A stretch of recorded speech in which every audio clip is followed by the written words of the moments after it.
সম্মানিত ভিউয়ার্স, আসসালামু আলাইকুম। আজকে আমাদের বাংলাদেশ নির্বাচন কমিশন সচিবালয় গাড়ি চালক সমিতি অ্যাসোসিয়েশনের পক্ষ থেকে ইফতার মাহফিল আয়োজন করা হয়েছে।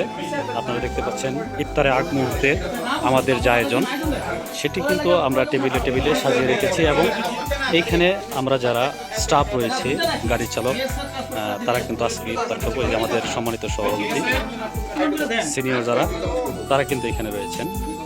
এখানে আমাদের এক সিরিয়ালের সব সিনিয়ররা, আমাদের ম্যানেজমেন্টের দায়িত্বে রয়েছেন ইকবাল ভাই, শ্রদ্ধেয় বড় ভাই। আরেকজন কিন্তু দায়িত্বে রয়েছেন আমাদের শাকিল, আমাদের আরেকজন মুরব্বী শ্রদ্ধাভাজন, তিনি কপালে হাত দিয়ে রেখেছেন। আমাদের আরেকজন আমাদের সুন্দরের অধিকারী আমাদের নবী ভাই টাইগার। সে কতটা দায়িত্বশীল হলে এমন হয় দেখেন। এই যে আমাদের সেক্রেটারি কিন্তু নিজের হাতে কাজ করছে। ভাই, আজকে যে ইফতার আয়োজনটা করা হয়েছে এটা কিসের উদ্যোগে, কোন বিষয়ে একটু যদি বলতেন আমাদের বিস্তারিত। আসসালামু আলাইকুম, আহলান সাহলান, মাহে রমজান। আমরা আসলে প্রতি বছরে এই রমজানে আমাদের অ্যাসোসিয়েশনের পক্ষ থেকে এই আয়োজনটা করে থাকি, তো এবারও তার ব্যতিক্রম নয়। আমরা সেই ধারাবাহিকতায় এবারও সেই আয়োজন করার চেষ্টা করেছি এবং সবাইকে দাওয়াত দেওয়ার চেষ্টা করেছি। কতটুকু করতে পেরেছি জানি না, তবে যাদেরকে দাওয়াত দিয়েছি তারা সবাই মোটামুটি এসে গেছে, আর বাকিরা পথে আছেন, সবাই পৌঁছে যাবেন।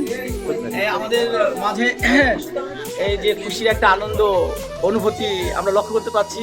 সবাই খুব খুশি যে এখানে এই ইফতার পার্টিতে অংশগ্রহণ করে। ধন্যবাদ আমাদের সহসভাপতি রিয়াজ ভাইকে। তো যে আমার বন্ধুবর হাফিজ, সে কিন্তু সুন্দর করে পরিবেশন করছেন। আমাদের নবী ভাই শশা দিচ্ছেন সবার প্লেটে প্লেটে। খুব সুন্দর একটি পরিবেশনা, খুবই অত্যন্ত সুশৃঙ্খল পরিবেশনা যেটাকে বলা হয়, সেটা কিন্তু আমরা উপলব্ধি করতে পারছি। এই যে আমাদের গোলাপ ভাই, যার সব জেলাতে বাড়ি রয়েছে, সে কিন্তু সবার সম্মুখে একটি করে পানির বোতল। আমাদের সেক্রেটারি কিন্তু নিজেই পরিশ্রম করছেন এবং নিজে হাতে কিন্তু সবকিছু করতেছেন। দেখছেন যে টিস্যু বক্সগুলো সুন্দর করে সাজিয়ে দিচ্ছেন আমাদের সম্মানিত সাধারণ সম্পাদক মহোদয়।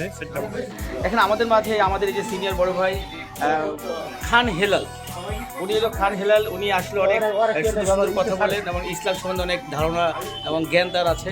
আল্লামা হেলাল খান অনেক সুন্দর সুন্দর কথা বলেন। আমাদের মাঝে কিছু মূল্যবান কথা উনি বলবেন, যে কথার মাধ্যমে আমাদের জীবনটা পাল্টে যেতে পারে, আমরা সেই মোতাবেক চলতে পারি।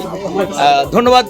আপনাকে অনুরোধ করছি যে কথা বলার জন্য আপনি আপনার দিক নির্দেশনা এবং ইসলামী ভিত্তিক কথাবার্তা আমাদের মাঝে বলবেন। ধন্যবাদ রিয়াজকে। তবে রিয়াজের একটা কারেকশন হওয়ার জন্য বলতেছি, সেটা যে আমি আল্লামা মানি মহাজ্ঞানী। আমি অত মহাজ্ঞানী না এবং ধর্ম সম্পর্কে ভালো জ্ঞানও রাখি। আচ্ছা, যাই হোক, সবাইকে রমজানের শুভেচ্ছা এবং অগ্রিম ঈদ মোবারক। আজকে আমাদের অফিসে সুন্দর একটা ইফতার আয়োজন করা হয়েছে। আশা করি প্রতিবারে আমাদের এটা আয়োজন করে বরাবরই আগামীতেও আল্লাহ আমাদেরকে নির্বাচন কমিশনে যতদিন চাকরি করার তৌফিক দান করে সুস্থ শরীরে চাকরি শেষ হওয়া পর্যন্ত আল্লাহ যেন আমরা সব কলিগরা সকল প্রকার হিংসা বিদ্বেষ ভুলে একই পরিবারের ন্যায় যেন বসবাস করে সুন্দর সহিত বিদায় নিতে পারে। সাহলান মাহে রমজান। এখন আমাদের মাঝে কথা বলবেন আমাদের এই অ্যাসোসিয়েশনের সভাপতি, সম্মানিত সভাপতি জহুরুল ইসলাম। উনি ওনার স্বাগত বক্তব্য উনি দিবেন। খুশি হয়েছে। আসসালামু আলাইকুম। সম্মানিত আমার সকল সহকর্মী নিয়ে আজকে আমরা হঠাৎ করে মাহে রমজানের বিদায় অনুষ্ঠান উপলক্ষে যে আমরা ইফতারের আয়োজন করেছি, আমাদের সহকর্মী ভাইদের নিয়ে আমরা একটা সুন্দরভাবে প্রতি বছরই আমরা এইভাবেই ইফতার করে আয়োজন করা হয়। সবার উদ্যোগেই আমরা নিজেদের মতো মনে করি, পরিবারের উদ্দেশ্যের মতো মনে করি। কে কখন একসঙ্গে হতে পারি কি না, তাই আমরা যেহেতু একসঙ্গে সার্ভিস করি আমরা, সেই জন্য প্রতি বছর আমরা একটা মিলন মেলার মতো একটা খুবই আন্তরিকতার ভাবে আমরা নিজেদের উদ্যোগে আর্থিক নিজেরাই আমরা একত্রিত করি, আমরা অনুষ্ঠান করি একটা, আমরা ছাত্রেরও আমন্ত্রণ করি। যাই হোক, আমাদের সবাই সুস্বাস্থ্য কামনা করছি। আমরা প্রতি বছর যেন এইভাবে করতে পারি। সবাইকে নিয়ে দোয়া করবেন, সবাই ঈদ ভালো করবেন। আমরাও আশা আছে গ্রামের বাড়িতে ঈদ করার জন্য। সবাই সুস্থ থাকবেন। ধন্যবাদ। ঈদ মুবারক।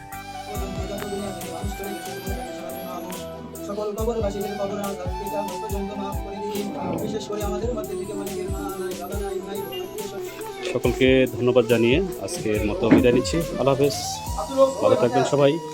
ঈদ মুবারক।